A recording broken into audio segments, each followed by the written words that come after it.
Oh man, I gotta do my music. Quit running, man. Quit running, man.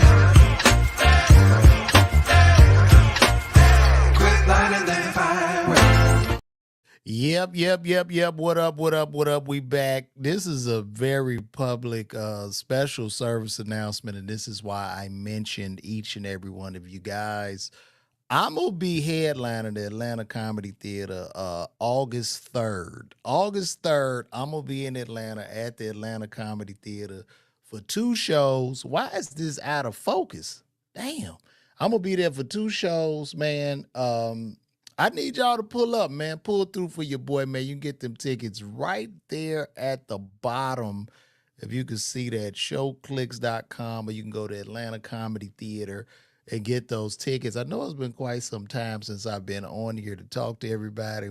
I just been busy on the road, and I like to come on here and talk, but a lot of times it's real up and down. Then I got to get the other content. So I said, shit, why not? I'm just gonna pull up today. I'm just gonna stay consistent every day till we got the show at the Atlanta Comedy Theater. Today I'm gonna be leaving, headed to Nashville. I'll be in Zany's in Nashville, Tennessee, doing the Lab, which is a smaller room. It's a small room that they have in Nashville. I'm gonna be doing that. But Atlanta Comedy Theater is going down. This is gonna be a great show. Also, I've been dropping like clips and shit like when I'm out on the road. Y'all can check me out, you know what I mean, on YouTube. Go check out the YouTube clips. But things have been cool, man. I've been chilling. The debates have been crazy. Shout out to Bronny James for being in the NBA. And shout out to LeBron for using that good old nepotism and getting that boy into the league. I don't have a problem with it, even though we could be going down a very, very slippery slope where you just talked about putting people in position um, just because. And I know that we've been rooting for this as black people. I get it, but at the same time, we're not going to be able to, we're going to have to keep that same energy when these owners say, well, I'm putting my son on. I don't care if he doesn't have the skill or the talent to be on the team. I'm just putting him in there.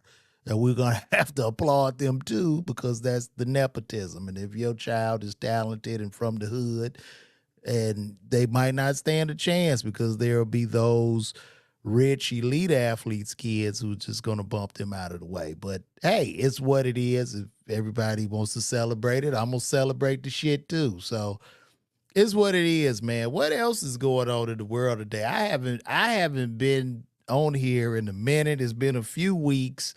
I'm just on here doing the videos and talking and doing whatever I can to keep my head above water and to get people interested. Also, too, my hats are for sale. Shout out to everybody in Baltimore, man. I roll these hats out. Everybody bought the Lavar Walker hat, man. Y'all got to get one of these hats. You can go to my website and get it. It's in Shopify. Just type in Lavar Walker hats. They're going crazy because these are the official Call Me hats, man. So that's what it is, man. I don't know what the hell else is going on. I got to watch that debate with Biden versus Trump. That shit was just two old men talking. They look like two Muppets from the old men up in the balcony on the Muppet Show. Biden was a little bit incoherent. Trump just said anything out of his ass. And we're just doomed as a nation. And I'm frankly, after watching that, I'm just ready for the aliens to come down and just take us over.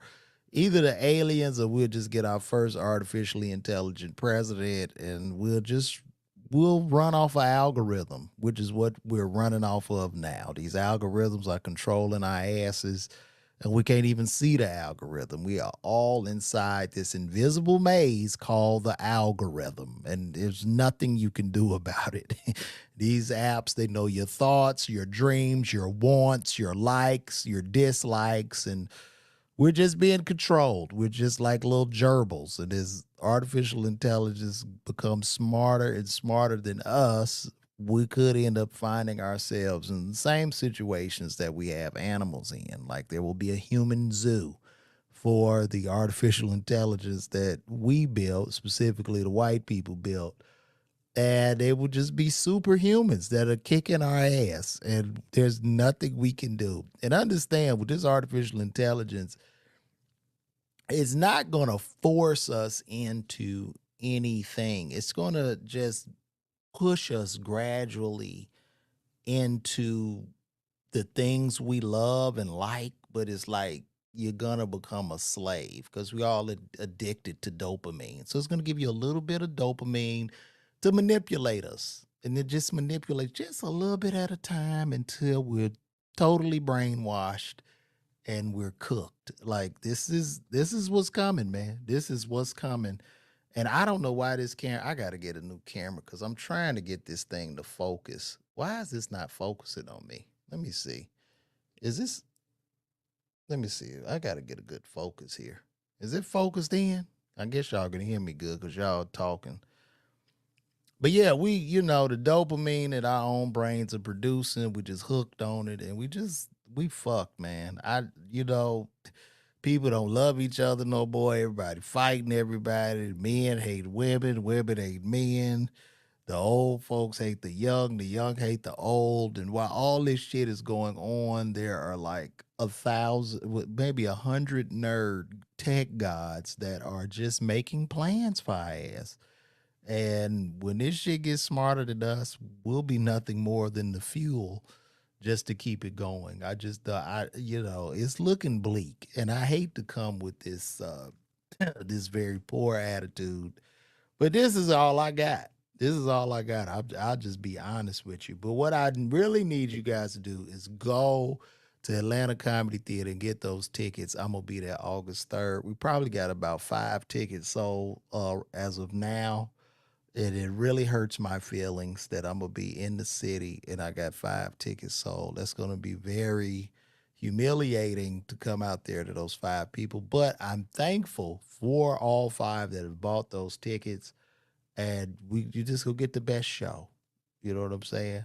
Shut up! Ain't nobody giving up on life, Ken show. I'm just telling you what it is. Shit, this is just the real.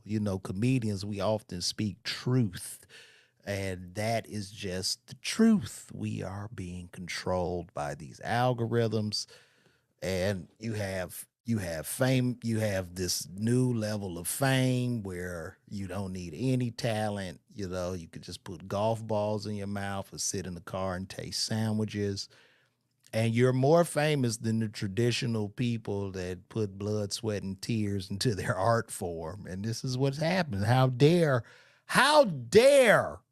Taraji P. Henson not know who the hell Keith Lee was? How dare her? How dare Taraji not know who he was? How dare she not realize that he was the guy? How dare her? How dare this woman who risked it all and moved to L.A. with one child and was destitute, impoverished, but worked her way up into the depths of Hollywood and all that hard work and sitting on set and doing all those. But how dare this woman not know who the guy is that tastes sandwiches in the back of the car? How dare her? How dare her? What goddamn society is this that we are living in where we don't know these people? He tastes the sandwiches, and when he eats the sandwich, because Keith Lee's palate, that is the Negro palate, what he tastes, we all like. And we must run and get in the line and storm those restaurants. But how dare Taraji not know who he was? How dare her? I can't believe. Can you believe the unmitigated gall of that woman to not know the guy who has sacrificed his life to taste sandwiches in a car and just give his review of the sandwich? Tell Taraji P. Henson to call me. How dare her? All that talent. All that talent. And sometimes it's too much talent. You can't have Don't be too talented in 2024. You're not going to make it. You have to be a hybrid. You have to be just some person. You go to Walmart, you fuck with people, or you do something, put a wig on. It has to be something stupid, but don't have talent. It's just not worth it anymore. It's so sad, but how dare that woman do that? But guys, August 3rd, Atlanta Comedy Theater. I'm gonna keep saying it over and over and over again. I'm gonna have to keep driving this home because this is gonna be a great show. Shout out to all 63 of you in the building watching this. I have 63 people, which is more tickets than I have sold at the Atlanta Comedy Theater right now. Shout out to the 15 on Twitter, 15 on YouTube, and the 32 right here in my Facebook group. And what else is going on? Well, I guess I could tell you guys what I've been up to. So, this past weekend, I was in Baltimore. I did the Baltimore Comedy Factory, man. It was great. Shout out to the homie Marcus Squeaky Barnes, who's been coming on the road with me, putting it down. Also, shout out to the young brother Kyrie.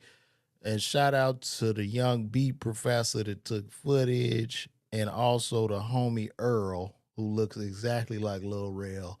Very, very funny guy. We all got down at the Baltimore Comedy Factory.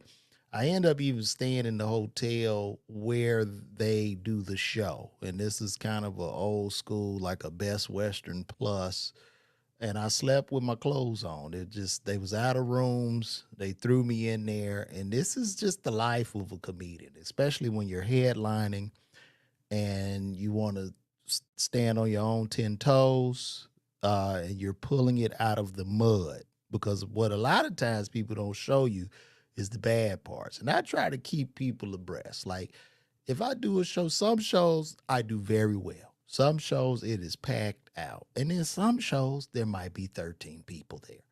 It just depends. But I have to let people in on both. I'm not gonna just show you or paint you this highlight reel of everywhere I'm going. It looks like Michael Jackson, because that's just not the case.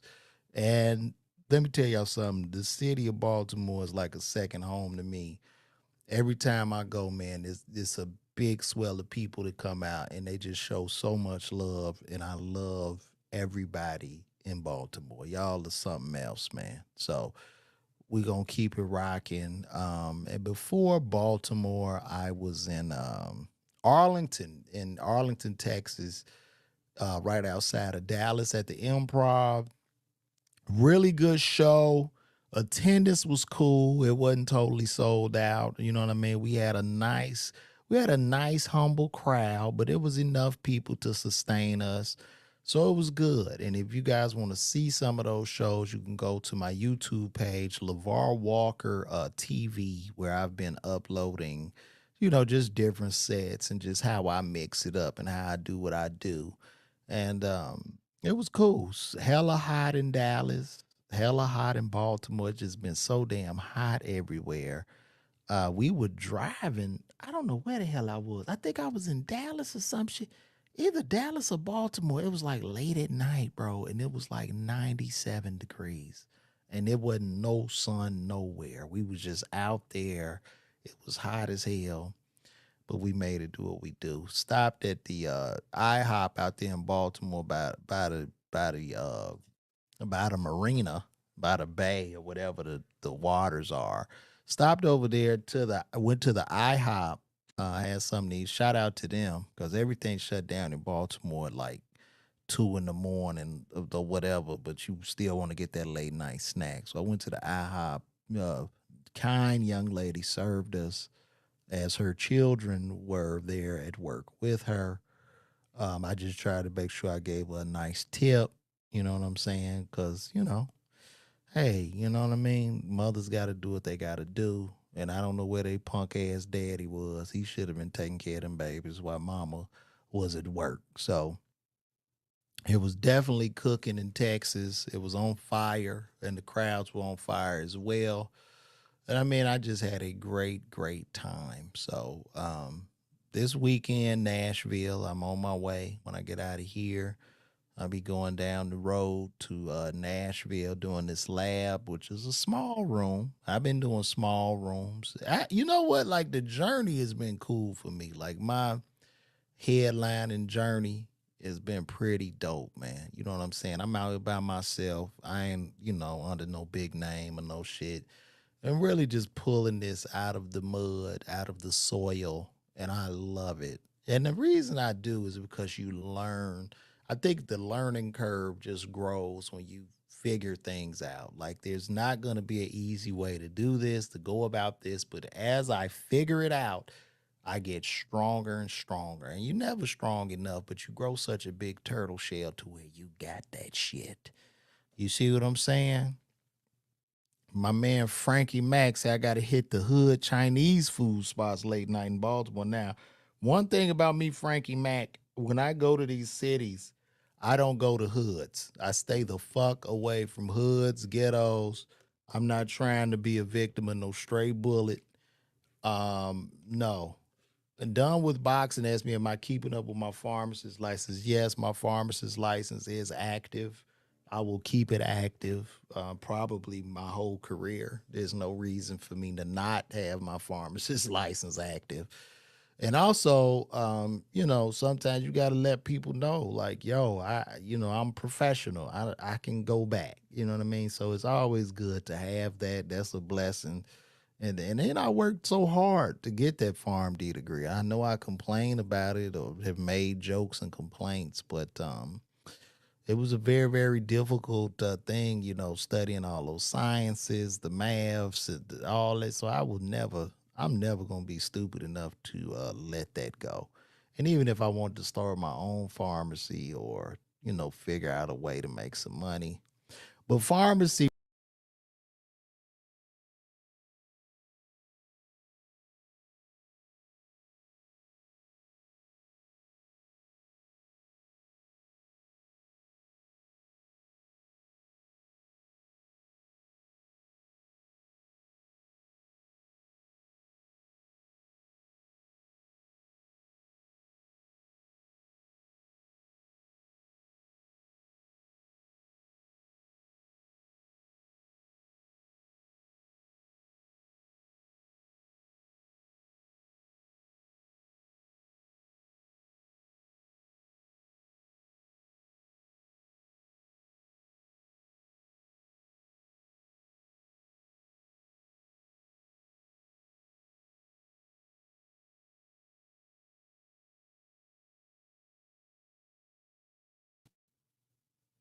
All right, my bad, y'all. Sorry about that, man. I don't know what the hell I hit some button or something. I hit a button or something and it just came off, man. I don't know. But no. Yeah. So yeah, I'm gonna keep the pharmacy license active. Pharmacy is going through some great, great drastic changes now.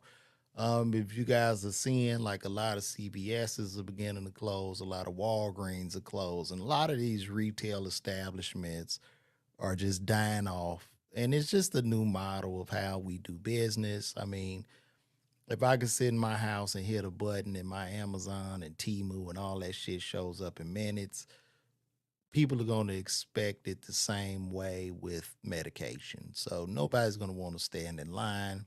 And now Amazon is really kicking ass. They're going to eat up most of the market share.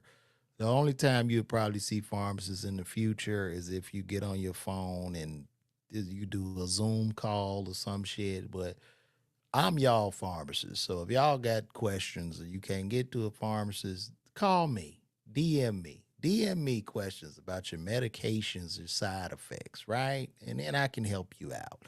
But it's just changing. I wouldn't advise kids to go to pharmacy school in 2024 and beyond. And I just think the whole healthcare industry is imploding from every aspect of healthcare outside of, cosmetic surgery, but to the nurses, the physicians, everything outside of plastic and cosmetic surgery is going to the dogs. And that's just due to the fact that the government is just so intertwined. The government and these insurance companies are just so intertwined in the healthcare, and they're just holding most of us hostage. They have every doctor, nurse, pharmacist. We all just on fucking leashes, and they pretty much dictate to us, how we will get paid, we will be reimbursed. And it's very unfortunate because the schools, even though like everybody in healthcare is pretty bright, very, very smart people, but when you go through these medical pharmacy schools, nursing programs, the majority of us are brainwashed just to be good high level employees, which equates to being a slave. And I'm sorry if you are in healthcare and you disagree. I apologize, but this is just the truth. They don't give a fuck about you. You're a robot, and then there's a guy in a suit that works for the insurance company that is breaking in all the dough. So hopefully, as healthcare begins to implode in America, the politicians and the lawmakers, they're going to have to rethink some shit, and they're going to have to incentivize people that actually went to school and learned how to balance the chemical equation, and not the piece of shit guy that's in the suit on the golf course behind a desk while they're people dealing with real patients and real problems. So that's what that is. As far as Trump in regards to the black jobs, they're going to take away the black jobs. They're taking them away. All the black jobs. Where they going to go? Huh? You want the immigrants to take your black jobs. Your jobs are black. What is a black job? They tell me. I tell them, they ask, what is a black job? A black job is a beautician. I don't know. What the hell is a black job?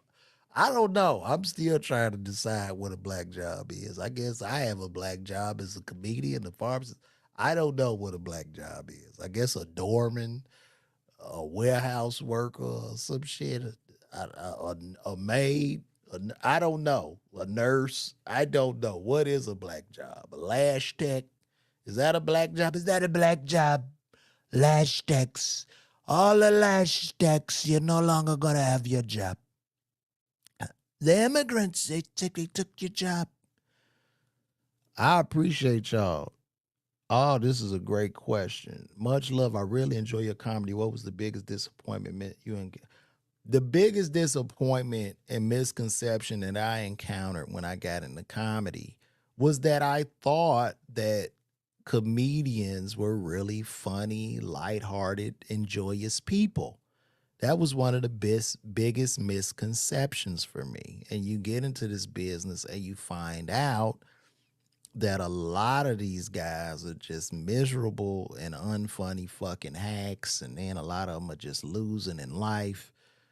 And that has been one of the most concerning parts of this for me. A lot of scammers and shit, a lot of people trying to get over, a lot of people just doing it, to get some pussy or some girls or something. That was the biggest misconception for me because, you know, this is just my heart. Like I just love comedy. I just love to be in front of people talking. I don't really have a that it's just I feel as if I'm a vessel, and I feel that walking and doing what I do as a comedian, that I'm walking in purpose.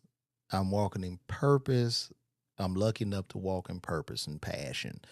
So the biggest misconception for me, especially, when I got into the game, I was a pharmacist and I had a little bit of success early on because they were paying big money and shit like that. So I was the little guy doing the open mics, but I got to drive off in an Escalade. And I'm not trying to flex with that shit. This is just fact. I was 25.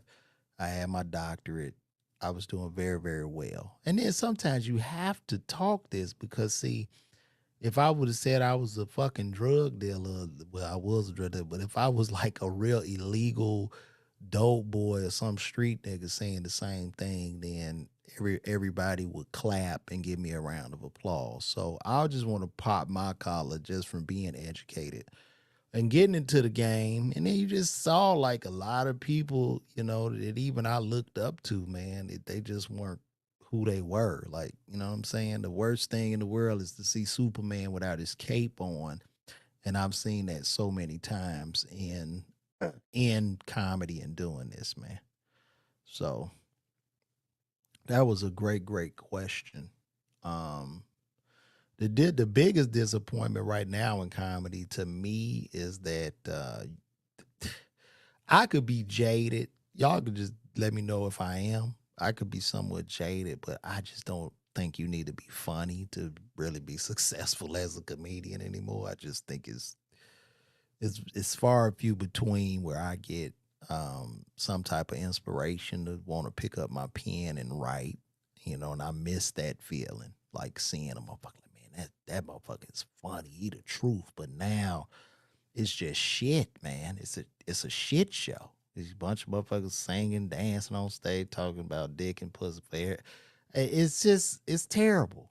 And a lot of y'all go to these shows and you sit around, you're not even laughing and you questioning why you even there. But see, black people used to boo back in the day. So I'm from like that old school shit of yeah, and I took it to the chin religiously several times. But I didn't look at it in a negative light. I just looked at it as making me better. And you know, it was like we kind of gate kept our arts. And I think all of our art forms as black people are beginning to suffer very, very bad because I don't think we're being honest to one another. And I get it. Not everybody will like me as a comedian because this is subjective, but it's just so much trash out here with music, comedy, acting, like everything, like our art forms now. And I could just be the old man on the porch talking, but like I just don't get any inspiration. And I'm just like, the fuck, man. Yeah, this is live Gabba Nation. And look, guys, if you could get those tickets, man. Atlanta Comedy Theater, August 3rd. I'm gonna be in the building. I got two shows, a 7 and a 10 o'clock. So let's get this thing moving, baby. Yeah, coolness on the contemporary view of the comedy field. Yeah, this live Dre P. Kimberly said I sound just like that idiot. That was a great question, Glenn Jackson. I like that. Maybe I should keep this more tailored to comedy. Also, I checked out Beverly Hills Cop 4. I ain't gonna lie, I fell asleep on it, but I'm not gonna judge it off me falling asleep because I have the attention span of a fly right now, and it's very, very difficult for me to focus. And I never thought that I would be to the point where watching a movie is damn near as hard as reading a book. I mean, because it's just too much going on, FOMO. Like, I literally got to turn my phone off, sit in the dark. The best times I could watch a movie is like on the plane when I'm just glued to the screen. But I don't know if y'all saw it. Let me know y'all thoughts on Beverly Hills Cop 4. Um, just give me your comments on it. What you guys thought about it. Done with boxing. If you didn't do pharmacy or comedy, what other career would you do? You know what? I was talking to my wife about that. Looking back, man, I probably would have went into law. Shit, that's where the money at. Go into law. You know what I'm saying? You can sue your way to glory. Help people, sue them, whatever. But I think I would take an entrepreneurial route some kind of way, and just jump off the cliff. But I really don't know. I really, really don't know. But guys, if you can give me your thoughts on the Beverly Hills Cop 4 movie. One guy says, not gonna lie, it was trash, the worst out of the four. It was pretty good. It had a classic feel with a new twist in. Okay. I mean, they kind of made it a little bit 80s ish. You know what I'm saying? I kind of appreciated the music they put in there. You know what I mean? It was cool. But then there were just certain things like it just seems to be bad. Hollywood is just in such a pickle, man, because they don't want to take risk on new movies and films, and I get it, and they don't want to take those risks because it's so expensive to do these films, and they only want to roll the dice on something with a built-in audience, which I get, but it's like, man, dude, they're holding on. Hollywood is literally holding on to our stars of old. You know what I mean? Because you got literally Eddie Murphy was running around as a cop. Eddie is 63, 64 years old, bro. I mean, he looks amazing. He doesn't look like he in his 60s. But you got that, and then you got Will and Martin. They in their mid 50s, early 60s. And this is the first time in the history that we're not even looking at, you know what I mean? Like, where's my Damson Idris? Where is Michael B. Jordan? They're not even giving these guys like a whole lot. Like, it's just really, even the I saw Kevin Hart is in a new film, and they're doing a movie, like a series on Peacock called Fight Night, about the Atlanta Fight Night.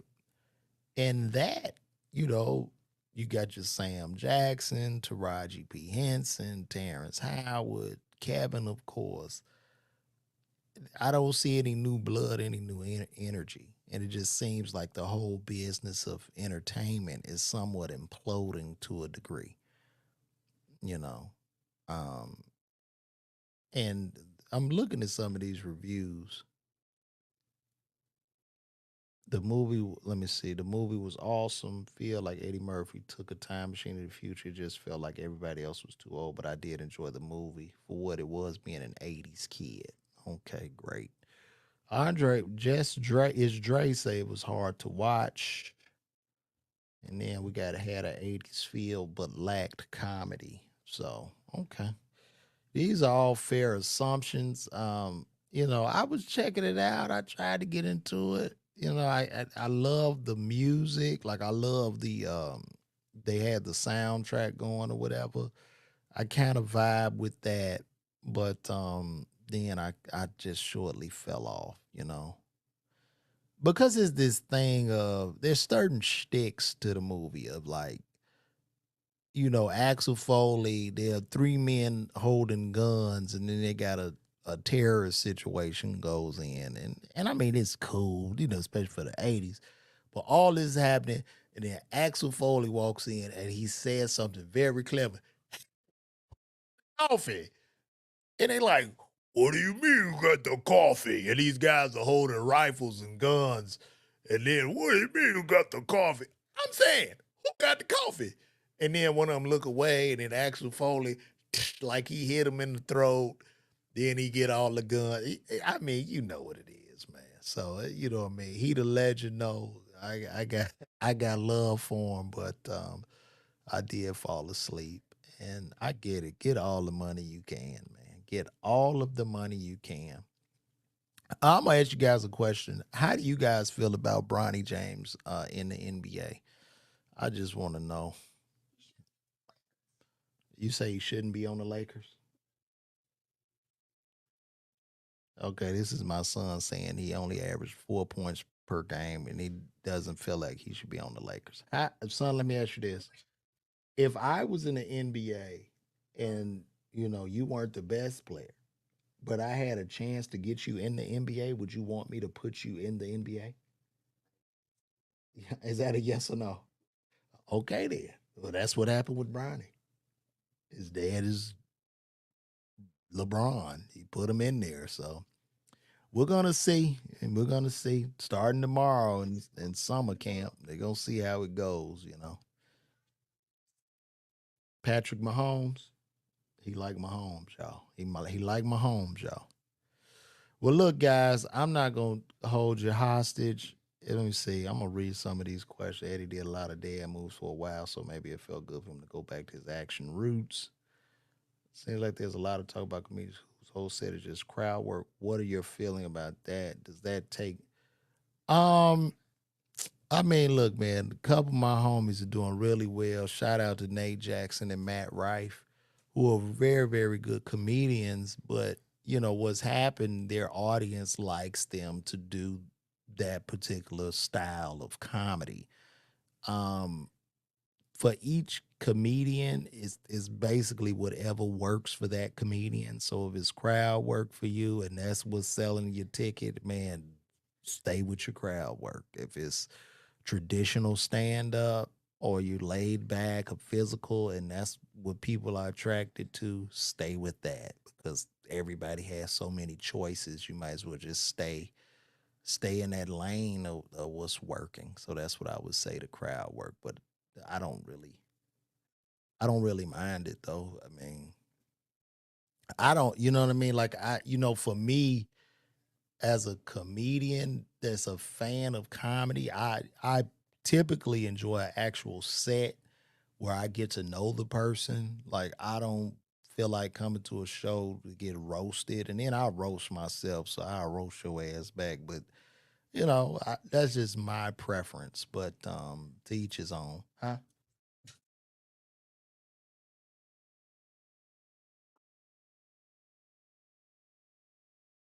Be great. So my son says he wants to learn sign language. So if there are deaf people watching, he could just stand by me and be the interpreter. Would you want to try it again? Come on. Act like you interpreting sign language. Okay. Well his mama shut that down. So thanks, wife. That is you know, I c- I can't live without this woman. Okay. She beats me and nobody cares. But what up, Schmack Harv? I see you, my boy. But yeah, man, listen, y'all really rock with me, man. But Atlanta Comedy Theater, August 3rd, that's where I need y'all to be. I'm not big on sports, but they're making athletes as a winner. Sports is hard on their bodies. I don't know what that has to do with the Bronny James thing, but I appreciate you responding. Dana Braxton, what's happening? Um, Yeah, funny Frankie Mack. I'm not going to check out your videos. I'm just going to be 100% honest with you, sir. I don't watch other comics, and it's not for me to check out your video. It's for you to build a fan base of people that are going to buy your tickets and merchandise and support you. It's going to be very rare you're going to get a comedian to support you. If I happen to be in a club, this is how I will watch you, Frankie. If I'm in a club stuck with nowhere to go and my phone is dead, then I'll watch your set. And that's what happens. I mean, I could lie to you and say, yeah, man, I'm going to go watch it, but that would be a lie, Frankie. And I don't want to lie to you. Nobody cares, especially comedians. So, you know, the best advice in this game is no advice at all. And just run with that, man. Do those open mics and stay funny, my brother, and we will see each other at the top of the mountain. How about that? But my wife is standing here watching over me. Is it time? Okay, guys. So my overseer is here, and I'm about to get a beating, and I have to go. What's up, Dana? You a pharmacist too? You a pharmacist? I don't know what a pharmacist is, but shout out to you. I was slightly off topic, just saying that LeBron is on the tail end of his career and he's passing that torch to Bronny. That torch that he's passing, it might be too heavy a torch for him to bear, and that wouldn't be fair. You know what I'm saying? Not knocking it though. I'm happy that Bronny's in the league. Hell, if I was in the NBA, I want my son in there. I don't give a damn if he don't even play basketball at all. We just gotta make this happen because that's my son. That's my boy, and he deserves a starting spot on the roster. I don't care. Stand here. Okay. All right, guys. Let me wrap this up. Listen, I'm gonna be at the Atlanta Comedy Theater August 3rd. You guys go get those tickets. We got about 5 tickets sold so far. So hopefully we can sell one more ticket.